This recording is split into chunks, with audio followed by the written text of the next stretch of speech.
Lepo pozdravljeni. Ponudba zobozdravstvenih storitev je vsak dan na trgu večja in med njo se je kar težko znajti.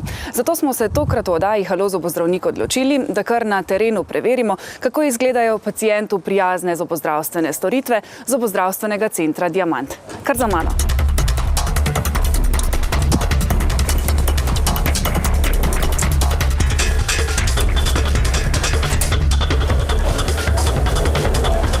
Zdaj smo prispeli do drugega nadstropja in bomo pogledali, ali lahko najdemo doktorja Robiča, da nam razkaže zobozdravstveni center Diamant. Kar za mano.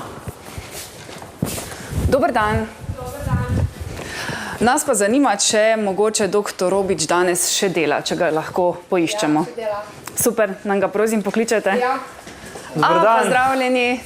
Dober dan. Zdravi. Še kar v službi. Hvala lepa. Ja, končujemo, ampak... Je bilo naporno za danes?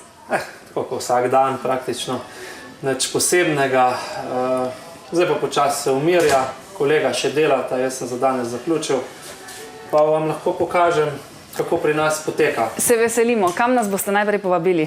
Tako kot vsakega pacienta, najprej začnemo z rentgenskim slikanjem, zato mislim, da je prav, da pogledamo najprej naš aparat za slikanje, kjer ugotovimo, ali je v ustih prisotna kakšna patologija, kaj takšnega, kar se ne vidi pri samem pregledu. In kot standard je pač, da se prvo vsakega pacienta slika. Imamo, v bistvu bom rekel, sodoben digitalni rentgenski aparat, ki dela zelo malo sevanja, ni škodljiv oziroma je minimalno škodljiv. S tem aparatom lahko naredimo klasične ortopanske posnetke, lahko naredimo CBCT, 3D posnetke, s katerim vidimo kost, koliko je debela, vidimo, kje je kakšen živec, predvsem zaradi implantologije, ki nas zanima, kje so anatomske strukture, da jih ne poškodujemo. Hkrati pa tudi vse granulome lahko na ta način enostavno odkrijemo in tudi kontroliramo. Slikanje traja okoli 13-14 sekund, naprava se zavrti in slika potem v nekaj minutah pride na računalnik. Ki si ga lahko seveda pacienti tudi ogledajo, verjetno, ne? Lahko si jo tudi ogledajo, potem lahko naredimo tudi 3D posnetek, se točno vidi vsak zob posebej, pogledamo v globino, kaj se dogaja pod dlesnjo, pod kostjo in na ta način je diagnostika, bom rekel, bolj popolna. Na ta način se potem po kosti pomikamo, tu imamo odprto eno sliko, en del čeljusti, vidijo se zobne korenine, za vsak zob posebej se lahko pomaknemo na njega, vidimo, da je tu nekaj izpadlo in ocenimo, kakšna je korenina, na njej vidim jaz granulom. Ocenim, da je primerno tudi za takojšnjo vstavitev implantata, se pravi, da lahko zob takoj izpulimo, vstavimo implantat in po možnosti še takoj naredimo tudi gor novo prevleko. Ko imamo to sliko, sledi še klinični pregled, ko v ustih pogledamo zobe in obzobna tkiva in se dogovorimo za nek načrt zdravljenja. Rekli ste, da je to zelo hiter postopek, potem je primeren tudi za otroke? Ja, s tem rentgenskim aparatom lahko tudi brez problema slikamo otroke, tam nekje od 4 let naprej. Je pa še ena pomembna prednost, ker vse naredite na licu mesta, se pravi, nikamor pacientu ni s tem treba. To je prednost za paciente, hkrati pa tudi za nas. Ko se pojavi vprašanje, ni dileme, ali bi pacienta poslali na slikanje nekam drugam, kdaj bo prišel nazaj, imamo čas zdaj, ne čez pol ure, ko bo prišel sliko. Tu naredimo sliko takoj, si vzamemo to minuto, dve in je diagnostika takoj izpeljana in potem načrt in tudi zdravljenje je lahko še istočasno. Se zgodi recimo, da greste vmes še med posegom, kdaj narediti dodatno sliko? Včasih se tudi med recimo vstavljanjem implantata naredi kontrolni posnetek, da vidimo, koliko smo odmaknjeni recimo od sinusa ali od živca. Tako da ja, bi rekel, da si ne znam več predstavljati dela brez rentgenskega aparata v sosednjem prostoru. In zdaj se selimo v sosednji prostor. Tako.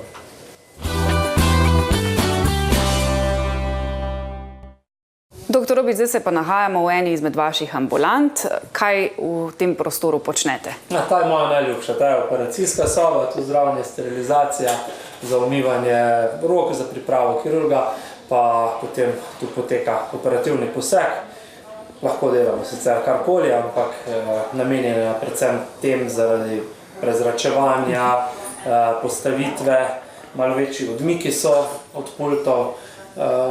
Na tej mizici je potem pripravljen inštrumentarij, pacient sedi stol, vidite, da je udoben. Ja, najnovejši, ne? Ja. V vaši ordinaciji. Zakaj tale konkretno prostor, vaš najljubši, ponuja največ izzivov? Tako je, največ izzivov, največ zapletov in najbolj dinamični je. Kar pomeni, da so verjetno pacienti kar veseli, da pridejo v vaše roke tule, ne? Ker date svoj maksimum od sebe. Veseli so potem na koncu, ja. Okay. Pripravili ste nam nekaj vaših pripomočkov, ki jih uporabljate pri vaših izzivih. Nam jih lahko na kratko predstavite? Ja, lahko pokažemo tukaj čisto kot zanimivost, kako izgleda en kirurški set za implantologijo. To je pač serija svedrov, nikoli ne potrebujemo vseh, ampak to imamo pripravljeno za vse. Vedno, ko se pač operira, imamo mi na mizi, pravim, da ves inštrumentarij.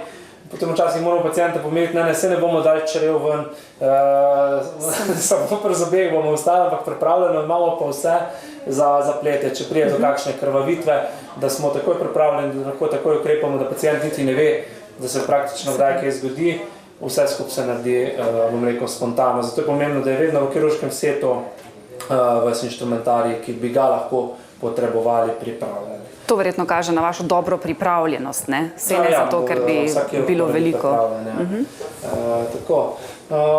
S takimi svedri se potem pripravi ležišče za implantat in se ga potem privijači v kost. Implantat zgleda tako, da imamo en tak delovni model, v resnici je sicer sivkast in hrapav, to je pač en tak vzorček.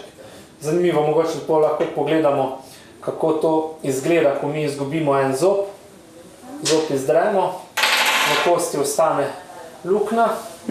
Zdaj pa, da ta zob nadomestimo, lahko ta sosednja zoba obrusimo in potem naredimo gor mostiček in na ta način zapremo praznino ali pa vstavimo implantat, na katerega namestimo nadgradnjo. Ta je sicer cementirana, se danes bolj redko uporablja, ker danes dijačimo direkt čez krono, ampak tako se pravi en del in potem zob na implantatu. Na sosednjih zobeh, pa jih v teh primerov ni treba brusiti, ali pa če jih že, zaradi drugih stvari, naredimo pa solo prevleke in potem lahko z nitko čistimo vmes. Tako pa potem to izgleda. Naraven zob s korenino, tu je pa vsadek vstavljen in na njem prevleka oziroma zob, ki je takšen kot svoj. Lepo za njega normalno skrbimo, nitkamo, čistimo in se tudi obnaša kot naraven zob. Kdaj se odločite za prvi ali pa drugi postopek? Od česa je to odvisno? Za prvi postopek se pravi, da bi naredili kar mostiček. Se odločimo, kadar sta ta sosedna zoba že zelo oslabljena, ki bi v vsakem primeru rabila te solo prevleke, pa ta varianta z mostičkom je v tem primeru cenejša. Če pa sta ta dva zoba zdrava in taktna, v tem primeru se vstavi implantat in se nadomesti samo tisti zob, ki dejansko manjka, sosedna se pa pusti primerom. Na vaši spletni strani sem prebrala, da se lahko pohvalite s tem, da so posegi za vaše paciente neboleči. Je tudi v teh primerih tako poskrbite za to, da tiste, ki nas je strah zobozdravnikov, nekako odrešite teh muk? Ja, tako je. Vsi te posegi se naredijo v lokalni anesteziji, se pravi, da nič ne boli, niti ne čutite. Lahko je prisotna bolečina po posegu prvih 6 ur zaradi mehkih tkiv. To predvsem v primeru, kadar zob pulimo, boli zaradi spuljenega zoba, ne zaradi implantata. Sicer pa pri večjih posegih, recimo pri All-on-4, ko odstranimo vse zobe in ostavimo 4 implantate, je normalno, da je lahko prisotna bolečina prvih 6 ur, naslednji dan je pa v bistvu že vse ok. Takrat, ko pridejo po zobe, je že v redu, takrat mogoče malo zaboli, ko zobe namestimo, ker dlesno vseeno malenkost zateče. ampak to je bolečina tistih 10 minut in na srečo je takrat tisto veselje, ko zobje dobijo večje od tiste trenutne tope bolečine, ampak res to ni nič hudega. Je pa res, da pri večjih posegih tudi pacienta sediramo, da je, bom rekel, pomirjen, da srce dela počasneje, zato tudi ni krvavitve in anestezija potem dolgo drži, da lahko mi 2-3 ure dolg poseg izvedemo. Izgled zob je v obeh primerih enak? Tudi pri mostičku ali pa pri solu. Ja, je lahko enak, ampak pri mostičku so zobje med seboj povezani, zato so v tem primeru neki vezni elementi zaradi materiala. Ga mora dovolj biti, da ne poči, tako da v tem je razlika. Zakaj pa je pomembno, da lahko v drugem primeru zobe nitkamo? Zaradi samega vzdrževanja, vsak zob je potrebno ščistiti v teh medzobnih prostorih. Mi zobno ščetko normalno očistimo eno, drugo in tretjo plosko, te vmes pa ne. Vsak zob ima 1, 2, 3, 4, 5 ploskov, z zobno ščetko odstranimo obloge na 3 ploskah, te stranske pa ostanejo nedosegljive, nedosežene, zato jih moramo očistiti bodisi z nitko, bodisi z medzobno ščetko.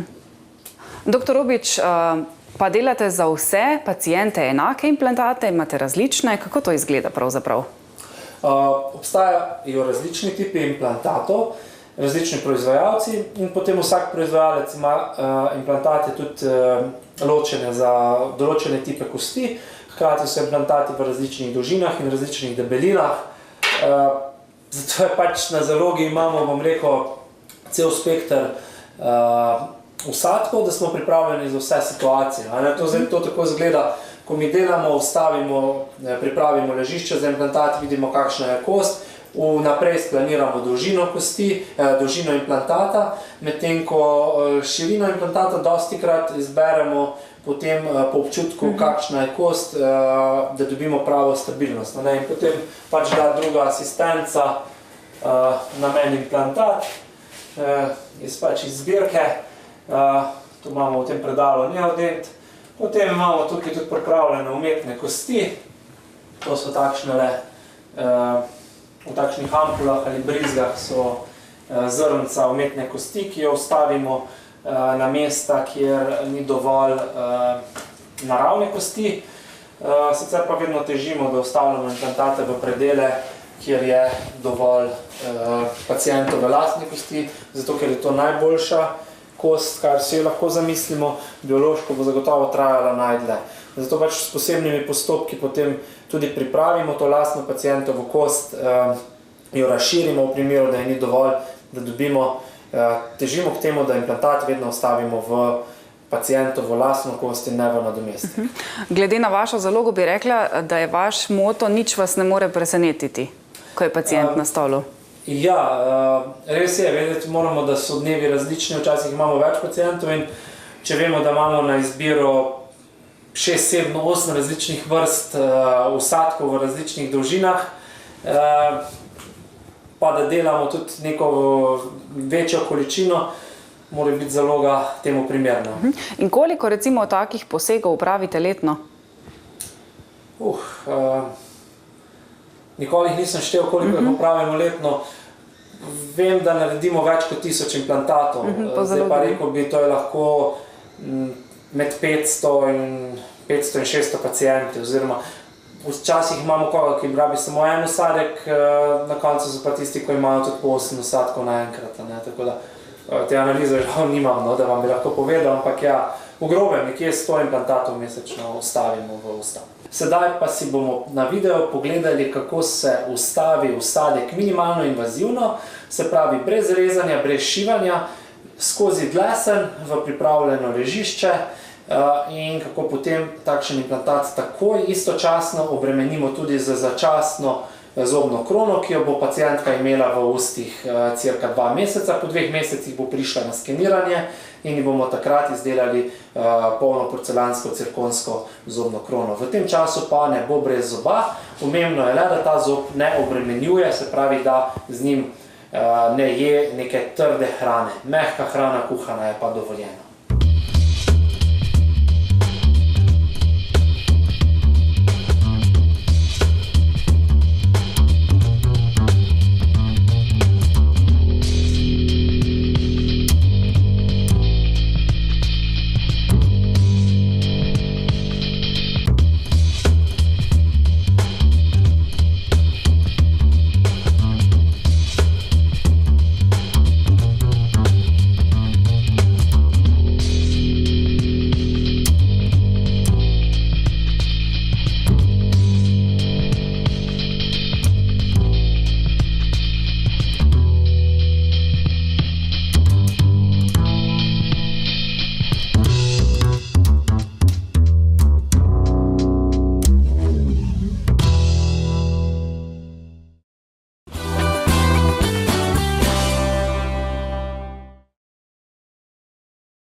Doktor Robič, zdaj se nahajamo v vaši drugi ordinaciji. Koliko stolov pravzaprav imate?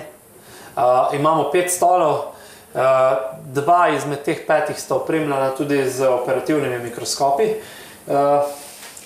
To je naprava, s katerim preko okularja gledamo v usta. Namenjena je predvsem za zdravljenje, koreninsko zdravljenje zob, da najdemo te drobne kanale v samem zobu.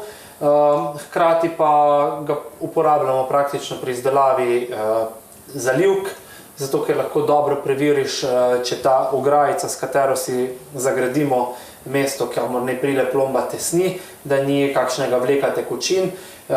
Lahko si predstavljate, da če na 15-kratni povečavi, pa vse do 40-kratne, vidimo praktično bistveno boljše. Glavna stvar je pa tudi, da je osvetljeno vidno polje z lučjo in praktično je to povsem drug svet. Ko sem se pripravljala na tole oddajo, sem brala vašo spletno stran in mi je prav v oči padlo tole, kolikokrat lahko povečate pravzaprav tale pogled v zob.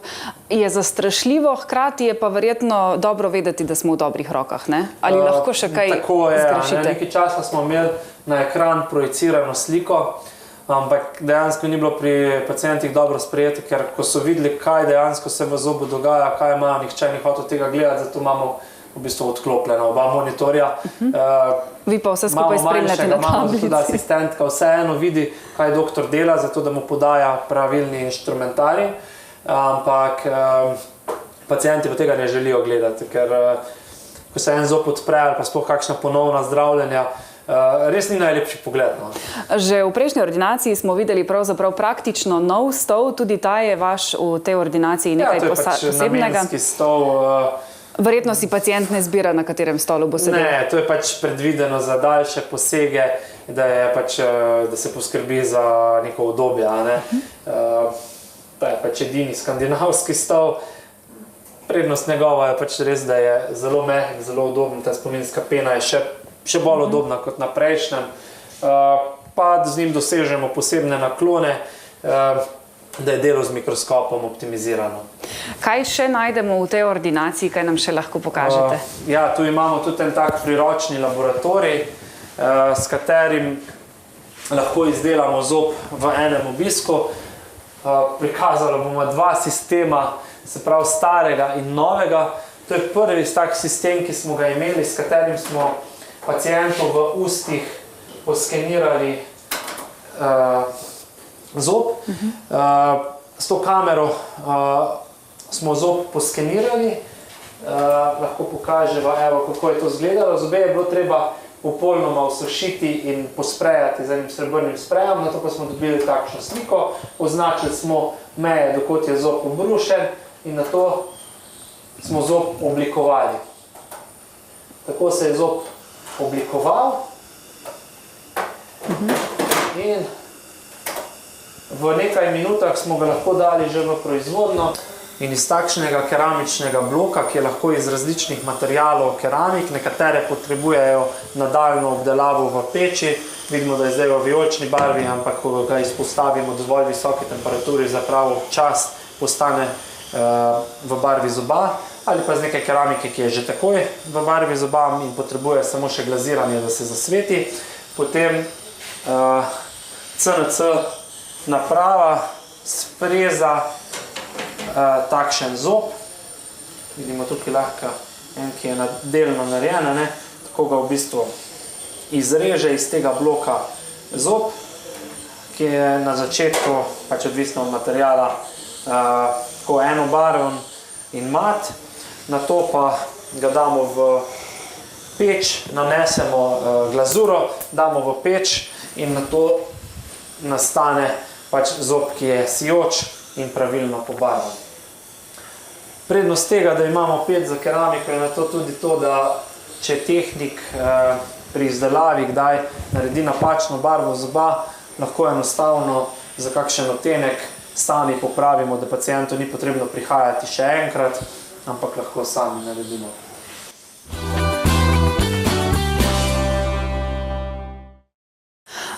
Če ste prej rekli, da je tole starejša tehnologija, predvidevam, da je zdaj to enak postopek, vendar bistveno novejša tehnologija. Tako, to je pa zdaj nov aparat, nov skener, ki je manjši, ne potrebuje spreja, da bi prej smo mogli zobe s sprejem pošpricati, da so bili srebrni in smo jih na to lahko skenirali. Tu pa lahko praktično zobe samo osušimo, popihamo zrakom in jih poskeniramo in dobimo takšen 3D sken, ki je praktično enak barvi zoba. Tehnik lahko potem tudi točno izmeri, katera barva je potrebna. Mi se lahko potem igramo, vzamemo sence, ga pobarvamo in tu vidimo obrušen zob. Potisnemo, poskeniramo še kontra zobe in na to še griz. Pacient skupaj ugrizne, mi poskeniramo in pravilno zloži skupaj čeljust in potem to sedaj pošljemo v zunanji laboratorij, se ne ukvarjamo več s tem, da bi sami frezali, zato ker je postopek, bom rekel, bolj natančen, če ga naredi tehnik.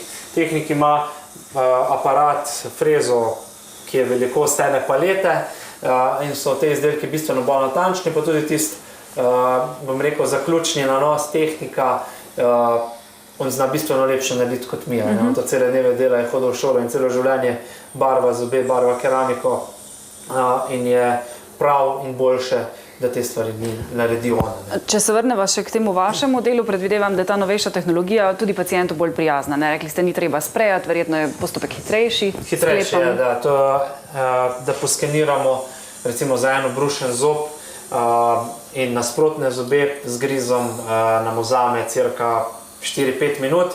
Vemo pa, da včasih, ko smo otiskovali s klasičnimi aparati žlico, se vsak material trdil 2-3 minute do 5 minut in tu je tudi velik prihranek časa, pa tudi veliko bolj komfortno je za pacienta, ni neprijetnega okusa v ustih in pacienti to zelo radi sprejmejo.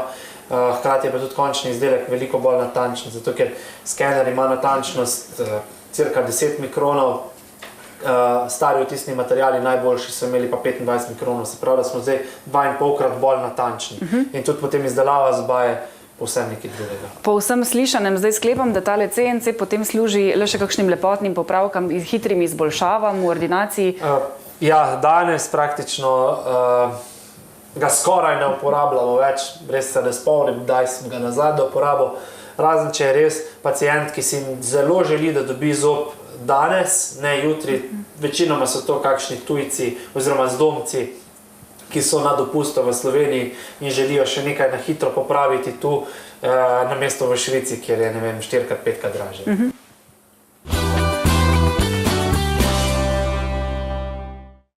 Doktor Rubič, še v eni izmed vaših sob oziroma ordinacij smo. Tukaj boste predstavili pa vašo sodelavko, ki počne kaj natančno?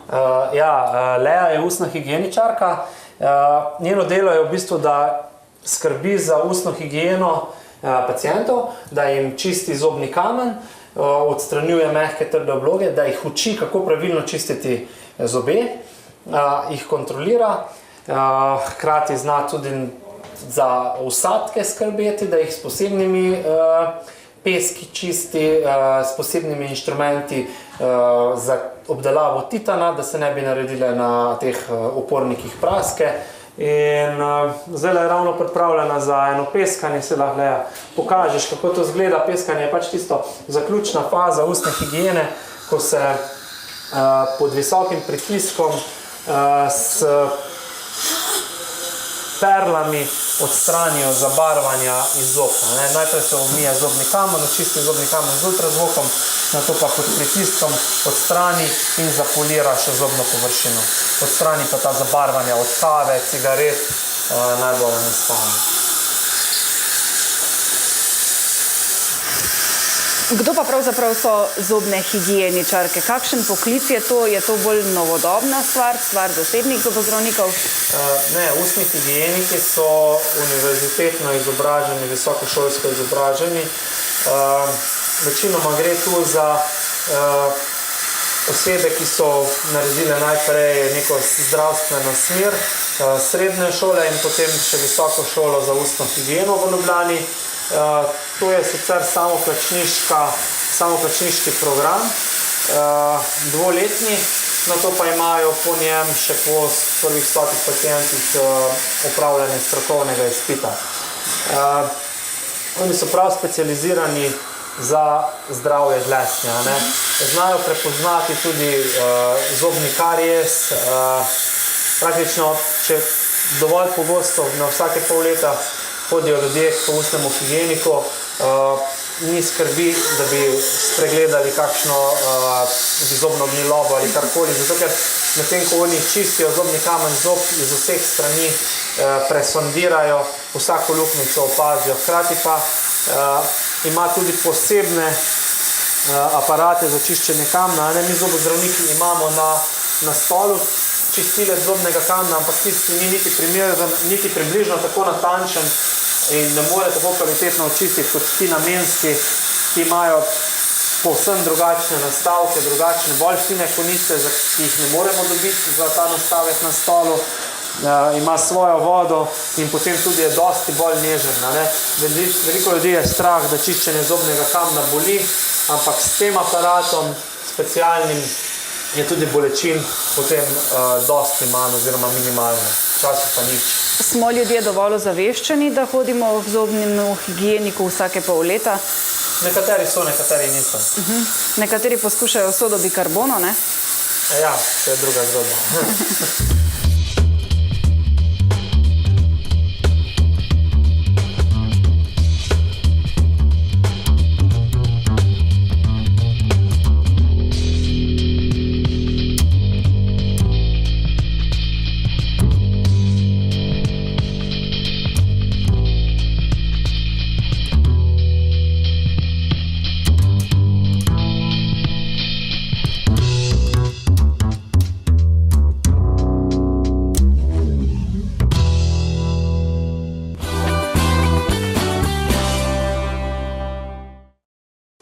Najino nocojšnje druženje se počasi zaključuje, morda zdaj, ko smo spet na samem začetku, tam, kjer pacienti pravzaprav začnejo svojo pot pri vas, vendarle rečeva še nekaj besed o tem, kaj človeku podariti za rojstni dan, za kakšno obletnico, pa vemo, da že ima vse. Vi imate eno zelo dobro rešitev, preprosto idejo, mislim pa, da bo marsikomu v dobro idejo. Ja, izkazalo se je, da predvsem ob raznih praznikih ljudje zelo radi podarijo darilni bon in da ne dajo nekega nenamenskega. Veliko naših pacientov svojim najbližjim potem podari darilni bon za neke zobozdravstvene storitve, ki jih lahko po želji pacijent izkoristi oziroma prijatelj izkoristi. Nekateri postanejo tudi naši pacijenti, nekateri pridejo recimo samo na eno čiščenje zobnega kamna in je to res lepo in koristno darilo. Recimo, katere so pa tiste storitve, ki so najbolj pogosto koriščene preko darilnih bonov? Dejansko je najpogosteje ta mali higienski paket, ki vključuje pregled pri higieničarki, čiščenje zobnega kamna, poliranje in peskanje zob. Druga najbolj pogosta je pa namestitev Swarovski kristalčka na zob. Pa verjetno si ljudje mislijo kaj takega, kar si sicer ne, pri običajnem zobozdravstvenem posegu ne. Kakšno beljenje zob, kaj takega pride v poštev? Ja, tudi to je občasno, ampak najbolj pogoste so te manjša darila, tam nekje v rangu 50 € in tu lepo pride notri eno čiščenje kamna ali pa res kristal na zobo. Jaz se vam zahvaljujem za nocojšnji pogovor in kaj reči drugega kot to, da spet vabiva v našo družbo prihodnji teden. Tako, nasvidenje. Lahko noč.